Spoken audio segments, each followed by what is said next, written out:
Здравейте, приятели! Аз съм Анатолий от Реновия. Това е втората част от серията, в която ви показвам целият процес по шпаковането на този апартамент. Ако сте пропуснали първата част, препоръчвам първо да я гледате, защото там подготвям основата и я шкуря. В днешното видео ще грундирам стените и ще поставя композитните ръбохранители на Straight Flex за перфектни външни ъгли. След шкуренето нанасям дълбок проникващ грунт, като целта ми е да обезпраша, запечатам и заздравя основата за последващото шпаковане.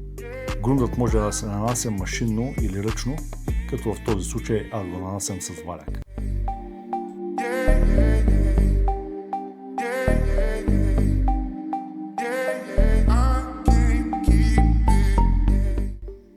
След като стените вече са грундирани, идва ред на монтажът на външните ъгли.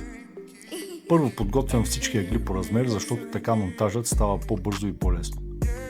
За всички обекти работя с ъглите на американския производител Straight Flex. Това е композитен ръбохранител, който лично аз смятам за най-доброто решение за външни ъгли.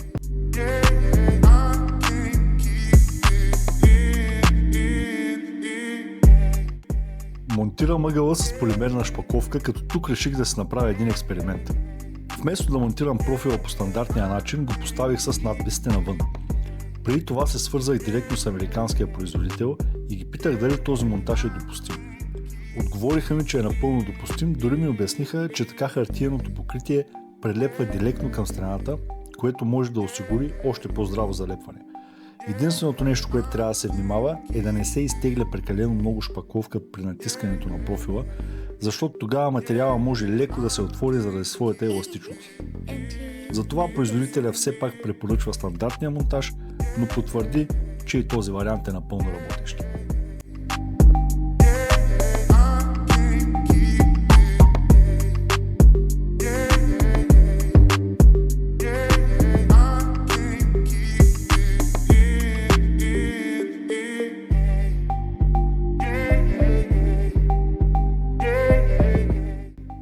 След като ъглите изсъхнаха, нанасям втори слой с гипсов материал. В случая използвам Knauf Unifloat. Целта е да запечатам ръбохранителите, да им осигуря допълнителна здравина и плавно да ги слея с повърхността на стената, така че да се получи идеално равна основа за следващите етапи.